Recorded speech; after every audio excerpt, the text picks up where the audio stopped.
just very quickly, actually, and it'll probably feed into what we're going to, talk about next. But I know, being an avid reader come watcher of the supplement on YouTube, obviously, quick, anybody who doesn't follow Adam when he pops out the Sunday supplement on a weekly basis, then you certainly need to on LinkedIn. And he's often on YouTube, records it for us who want to watch it and listen to it in the car. Um, you For the last God knows how many months, it's been a strap in, good long-term fundamentals for property. At some point we are probably in for a bull run, but hey, time time for that. Where is your head at now on the whole property price piece? If someone's sitting here and thinking, I'm not necessarily thinking about those who are trying to get in. You've got some people who maybe I find a lot of my clients, right? So I'm a financial planner dealing with clients specialize in property investors, and I'm seeing people on a daily basis. Is now the time for me to get out or not? And most of them don't have any pressure, right? They don't need to sell. So they have a number in their head they'd like to hit. I'm often trying to tell them whether they need that much or not. But in their head they're almost thinking, no, this property's worth 500,000. I don't want to let it go at 450. I'm often saying 450 is enough. Seriously, you don't need 500. So if they're making a plan, do I stay in for the next 5 years? Where's the market? I know this is, we're going to get slammed and someone's going to bring this up in 5 years' time and go, look what you said.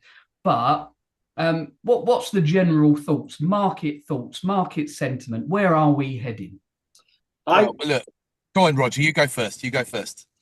I go back to bankers' bonuses, and I go back to the change in the regulations that are coming in now, which are going to allow banks to leverage their capital not 20 times, but 25 times.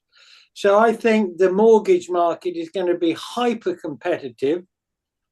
And I do think prices are going to respond. I still think at the end of this year, taking London out, we'll see average prices up 5%. Yeah, it's a little bit more bullish than I am, I think, but Yeah. but I wouldn't. But look, we're arguing over 3 to 5% probably, so we probably shouldn't bother to do that. And it's very possible because you think about how many times in the past you could have looked back and not been able to explain why house prices have done what they've done. But availability of credit is huge. First-time buyers can afford stuff. Their wages have been pushed up more than a lot of other wages by the minimum wage increases and things like that. So I very much endorse that, and I think going a bit further than that, 25%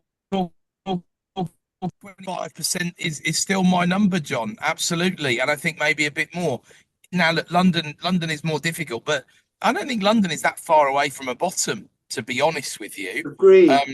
And I think there's money out there that's smart money that I know that's buying in London at the moment, and I'm not putting them off from doing that. Timing the bottom is a fool's errand, as we know.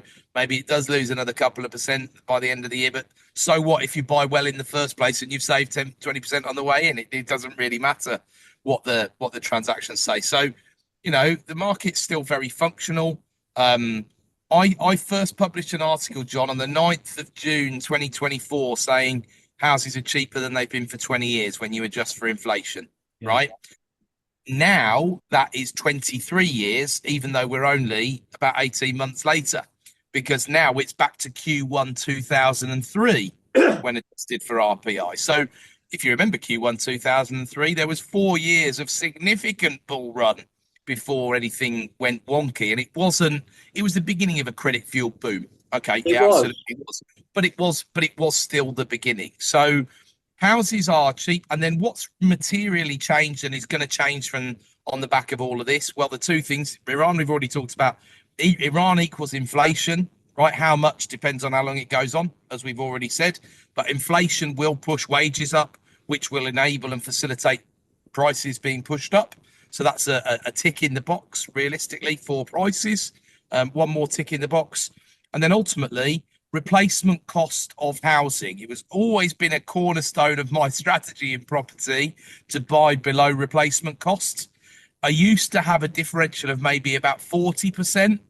Nowadays, the differential looks more like 80 or 90%. And in some of my portfolio, it's 300% of what the actual value to buy the flat or house would be to rebuild it. So explain that in a little bit more detail so people get that.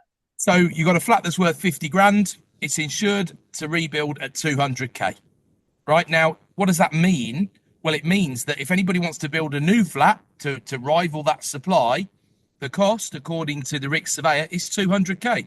Why would you build a flat at 200k if it's only worth 50 grand? Is the next question you would ask yourself. And the only answer can be grant money, grant funded, affordable housing, things like that. But of course, the grant get less money, less bang for their buck as well. So they can deliver fewer new units as well. So half the UK is not viable to build just in terms of the extra cost. I saw a stat, I published a piece on it the other day, £76,000 per unit more expensive to build than it was in 2020. Wow. Some of that is inflation, construction inflation, labour inflation. Some of that is regulatory pile on of all the other stuff that's gone on with building regs, fire regs, stuff like that. Wow. What's that?